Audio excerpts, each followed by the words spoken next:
Halo semua, nama saya Dwi Natasha Syabila Fitri dari kelas 11 IPA 5. Saya di sini untuk mengupload video dari tugas Pusita, yaitu pencegahan virus corona, yang terdiri dari 5 submateri dan 1 poster. Berikut adalah videonya.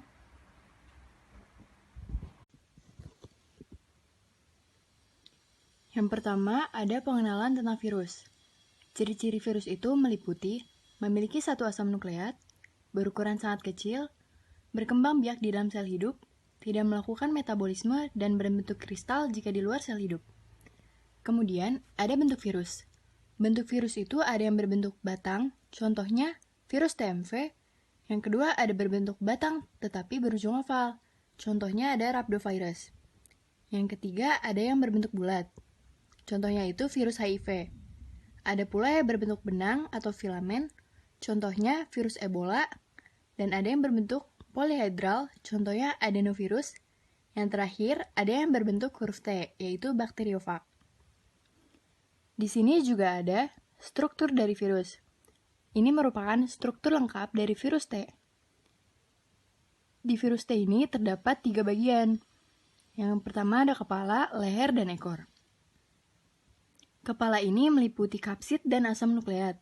Sedangkan di ekor terdiri dari selubung ekor, lempeng dasar, serabut ekor, dan jarum penusuk. Kemudian ada cara hidup dari virus. Virus ini memiliki cara hidupnya tersendiri. Virus itu tergolong dalam parasit intraseluler obligat, karena hanya dapat hidup di dalam sel hidup. Sel hidup yang ditumpangi disebut sel inang. Virus mengenali inangnya dengan sistem Loci atau kesesuaian. Sel inang tersebut dibagi menjadi 2 sel inang. Yang pertama itu ada sel inang dengan kisaran inang luas. Jadi, virus dengan kisaran inang luas dapat menginfeksi beberapa inang. Dan yang kedua, ada sel inang dengan kisaran inang yang sempit. Virus dengan kisaran inang sempit menginfeksi inang-inang tertentu. Kemudian di sini ada perkembangbiakan virus. Perkembangbiakan virus itu ada 2, ada yang daur litik dan daur lisogenik. Daur litik itu disebabkan oleh ketahanan sel inang lebih lemah daripada daya infeksi virus. Tahapan-tahapannya ada adsorpsi, penetrasi, sintesis, replikasi, perakitan, dan lisis. Sedangkan daur lisogenik disebabkan oleh pertahanan tubuh inang lebih kuat daripada daya infeksi virus. Tahapannya itu ada adsorpsi, penyisipan, pembelahan sel, pemisahan, perakitan, dan lisis. Kemudian di sini ada klasifikasi virus. Klasifikasi virus itu terdiri dari banyak. Yang pertama itu berdasarkan ada tidaknya selubung pada nukleokapsid. Terdiri dari virus berselubung, contohnya poxivirus atau tugavirus. Kemudian ada virus telanjang, contohnya adenovirus dan reovirus. Kemudian berdasarkan jumlah kapsomernya, ada yang berdasarkan 32 kapsomer, contohnya parvovirus, 60 kapsomer, contohnya picornavirus, 72 kapsomer, contohnya papovirus, 162 kapsomer, contohnya herpes virus, dan 252 kapsomer adenovirus. Sedangkan berdasarkan jenis sel inang, terdiri dari penyerang bakteri, contohnya virus T, penyerang tanaman, contohnya TMV, penyerang hewan, contohnya virus rabies, dan penyerang manusia, contohnya HIV. Sedangkan berdasarkan tipe senom dan metode replikasi, ada tipe 1, yaitu memiliki DNA utas ganda dan reproduksi dengan replikasi. Kemudian ada tipe 2, memiliki DNA utas tunggal dan reproduksi dengan replikasi. Tipe 3, memiliki RNA utas ganda dan reproduksi dengan replikasi. Tipe 4, memiliki RNA utas tunggal positif dan reproduksi dengan replikasi. Kita akan lanjut ke halaman berikutnya. Kemudian tipe kelima memiliki RNA utas tunggal negatif dan reproduksi dengan replikasi. Tipe 6 memiliki RNA utas tunggal positif dengan DNA perantara dan reproduksi dengan transkriptasi balik. Yang terakhir ada tipe 7 memiliki RNA utas ganda dan RNA perantara dan reproduksi dengan transkriptasi balik. Kemudian berdasarkan jenis asam nukleat, itu terdapat virus DNA, yaitu parvovirus, dan virus RNA, yaitu picornavirus. Kemudian ada berdasarkan bentuk dasar. Yang pertama, virus bentuk eksohedral memiliki sumbu rotasi ganda dan tata ruang dibatasi oleh 20 segitiga sama sisi. Kemudian ada virus helikal memiliki satu sumbu rotasi, bentuknya menyerupai batang panjang, nukleokapsid tidak kaku, dan berbentuk heliks. Yang terakhir ada virus kompleks memiliki struktur lebih kompleks daripada jenis virus yang lain. Kemudian ada penyakit yang disebabkan oleh virus. Yang pertama itu ada cacar variola disebabkan oleh virus jenis orthopoxvirus. Kemudian ada penyakit campak yang disebabkan oleh morbillivirus. Ada penyakit AIDS yang disebabkan oleh virus HIV. Dan ada penyakit flu yang disebabkan oleh virus influenza. Ada penyakit mosaik untuk tumbuhan yang disebabkan oleh virus TMV. Rabies untuk hewan yang disebabkan oleh rhabdovirus. Dan tetelo yang disebabkan oleh virus MCD.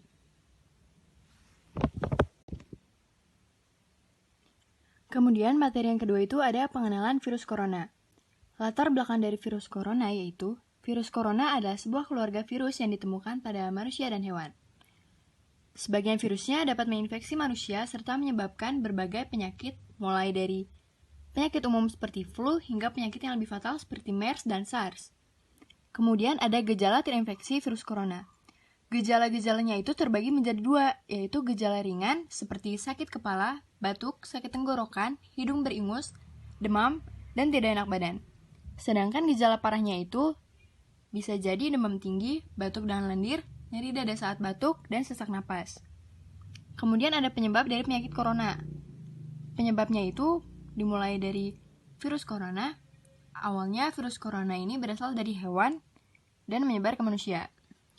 Cara penyebaran virus corona itu menghirup percikan cairan dari bersin atau batuk penderita corona, kemudian memegang mulut atau hidung tanpa mencuci tangan setelah menyentuh benda yang terkontaminasi oleh virus, dan kontak jarak dekat dengan penderita corona. Kemudian, ada juga pencegahan virus corona. Caranya itu, hindari kontak langsung dengan orang sakit, hewan, atau unggas liar.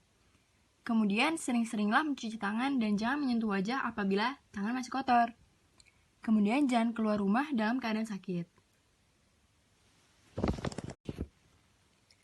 Kemudian, yang ketiga itu ada mitigasi bencana virus corona.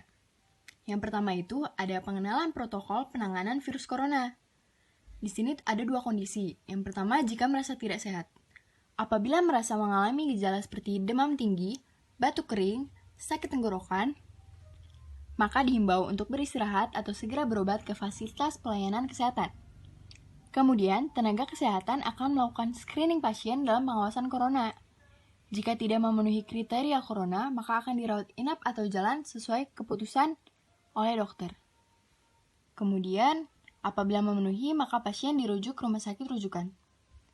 Setelah itu akan terjadi pengambilan spesimen PDP untuk pemeriksaan lab di rumah sakit rujukan. Pasien akan ditempatkan di ruang isolasi. Spesimen pun akan dikirim ke Badan Penelitian dan Pengembangan Kesehatan di Jakarta. Jika negatif, pasien akan dirawat sesuai penyebab penyakit, dan jika positif, maka pasien akan dinyatakan sebagai penderita corona. Pengambilan sampel setiap hari dan akan dikeluarkan dari ruang isolasi bila 2 kali pemeriksaan negatif berturut-turut. Kondisinya selanjutnya itu jika merasa sehat. Apabila merasa sehat, namun memiliki riwayat perjalanan 14 hari yang lalu ke negara dengan transmisi lokal corona, maka lakukan self-monitoring, dan apabila merasa pernah kontak dengan kasus konfirmasi corona, maka segera lapor kesehatan dan periksa ke Fasiankes. Kemudian, yang keempat itu ada cara hidup sehat. Yang pertama, menjaga kebersihan diri. Kebersihan diri itu merupakan hal yang sangat penting untuk menjaga diri tetap sehat dan untuk mengurangi risiko dari kita maupun orang terdekat terserang penyakit. Berikut adalah cara menjaga kebersihan diri. Yang pertama, mandi menggunakan air bersih dan sabun mandi. Yang kedua, menggunakan deodoran yang mengandung antiperspiran. Yang ketiga, rajin menyikat gigi dan bersih. Yang keempat, mencuci tangan secara menyeluruh dengan sabun antibakteri. Dan yang terakhir, mencuci pakaian dan perlengkapan tidur secara teratur. Kemudian, ada cara menjaga kebersihan lingkungan sekitar. Kebersihan lingkungan sekitar ini perlu dijaga juga untuk mencegah penyebaran penyakit, supaya kita dan masyarakat tetap sehat. Berikut adalah cara menjaga kebersihan lingkungan sekitar. yaitu membuang sampah pada tempatnya, mengoptimalkan sarana dan prasarana kebersihan, penggunaan air bersih, dan memperdayakan tenaga kesehatan melalui puskesmas. Kemudian ada juga cara menjaga kesehatan. Cara menjaga kesehatan adalah dengan memulai pola hidup yang sehat. Contohnya adalah seperti berikut. Mengatur pola makan dengan gizi seimbang, olahraga teratur dan istirahat cukup, menghindari rokok, alkohol, dan nafsa, perilaku seksual yang sehat, berpikir positif dan hindari stres, mengupayakan lingkungan yang sehat, dan melakukan check-up kesehatan secara rutin. Kemudian itu olahraga. Olahraga adalah kegiatan yang mudah dilakukan tetapi banyak orang yang mengabaikannya. Olahraga itu merupakan sumber kesehatan bagi. Kemudian materi yang kelima itu ada bersosialisasi di masyarakat. Yang pertama itu ada cara memberi salam saat tatap muka. Cara bersalaman dan berjabat tangan diimbau untuk dihindari sementara waktu. Banyak cara memberi salam dengan cara yang lain, di antaranya salam namaste dengan cara mengatupkan kedua telapak tangan di depan dada, salam kaki, dan melambaikan tangan. Hal tersebut dilakukan sebagai upaya social distancing untuk mengurangi penyebaran virus. Jadi itu ada yang namanya salam siku, tetapi salam tersebut dianjurkan oleh WHO untuk tidak dilakukan. Karena salam siku itu masih dapat memberikan peluang untuk penyebaran virus corona ini dari penderita ke orang lain. Kemudian yang kedua ini, bijak menggunakan media sosial. Pada saat ini banyak media sosial yang menyebabkan penyebaran hoax terhadap virus corona. Maka dari itu penggunaan media sosial harus digunakan sebijak mungkin. Jangan pernah menyebarkan media yang dapat membuat masyarakat panik dan tetap waspada terhadap hoax dengan menyaring informasi yang beredar. Setelah membacakan materi di folio, saya akan menjelaskan poster.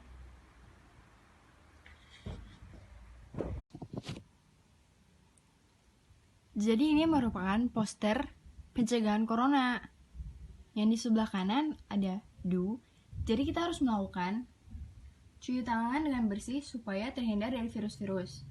Dan kita harus tetap menggunakan masker saat sedang sakit supaya tidak menulari orang yang lain. Kemudian ada don't. Jadi jangan pernah lakukan kegiatan-kegiatan ini.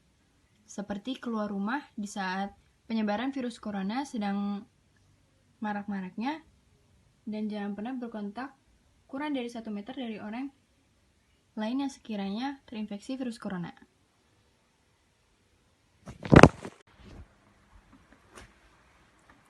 Sekian penjelasan materi di folio dan poster dari saya. Terima kasih telah menonton. Wassalamualaikum warahmatullahi wabarakatuh.